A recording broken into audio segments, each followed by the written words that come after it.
Hi everybody, today we are gonna learn a very important skill, how to memorize music notes quickly. It's absolutely impossible to memorize hundreds or thousands of notes by heart without knowing the connections between them. But today I'm not gonna talk about harmony, which is very important to learn for musicians, but not so easy, especially for the beginners. I'll show you one of my favorite methods today, which anybody can learn. And you begin to memorize music scores lightning fast. Let's take a look at the Bach Prelude in C major as an example. This is quite a popular music piece and not very difficult for playing, which is very important because I'm sure that many of you just started playing piano. I'll play the first bar.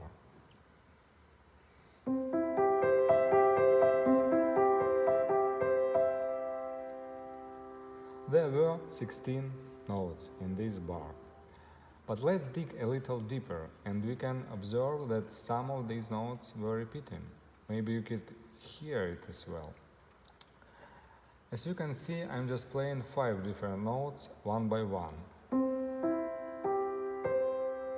And then repeating 3 of them with the right hand. And then I go through these 8 notes again. So altogether there are 16.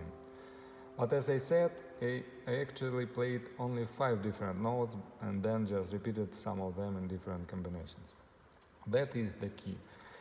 There are not as many different notes as you might think when a musician is playing or singing. Many of the notes just repeat very often.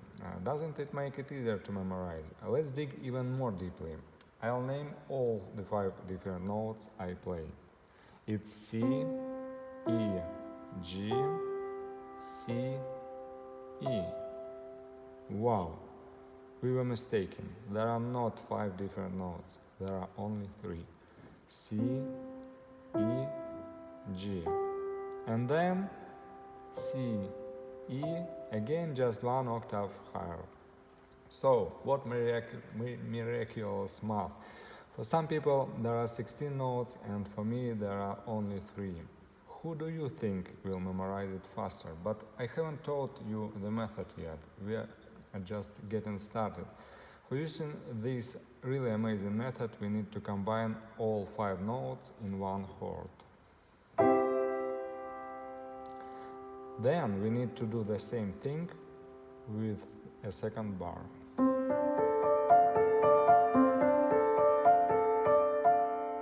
I mean to put together all 5 notes in one chord. And now it's finally time for the method. Let's call it change or no change. We need to compare both of the chords and find out how many notes are changing and how many of them are staying in place.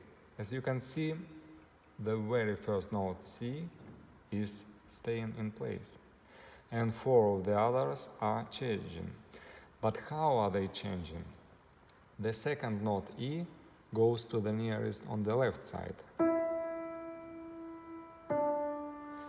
And all the others in the right hand go to the nearest keys on the right side.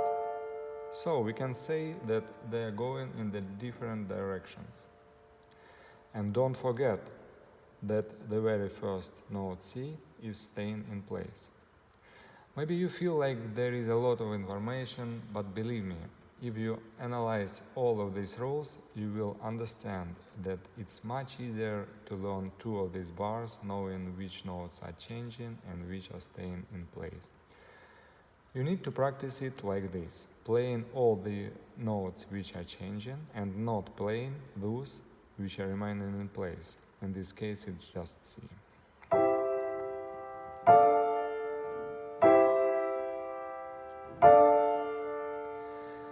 But let's take a look at the connection between the second and third bars.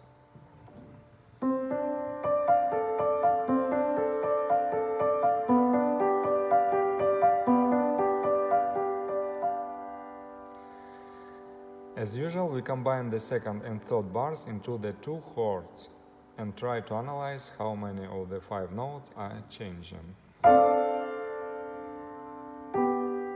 As you can see, the connection between these two is much easier. Just 2 notes out of 5 are changing. These are the lowest in the left hand and the lowest in the right hand. Please notice that they're changing in parallel. And then voila! We have already learned 4 bars. Why 4? Because the 4th bar is the same as the first one.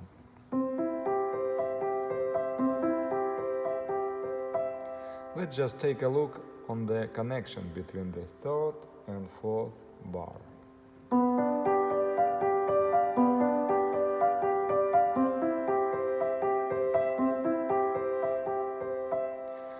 We keep just one middle note in place, the thumb of the right hand. This is G. All the others are changing. Let's play again these 4 bars, but using the method change or no change, and playing only those notes which are changing. First bar. Second bar. Third bar, fourth bar. If you are able to play like this, then it's very easy to break down the chords and play like Bach actually composed. But you already have the structure in mind, and you never forget the music scores. At the end of the lesson, we can make the conclusion that when we are repeating the same notes, it interferes with our ability to memorize it fast. That's why you should first understand the structure, namely which of the notes are changing and which are staying in place. And at that point, when you have already memorized these changes very well, you can play all the notes steadily and very confidently without fear of forgetting something.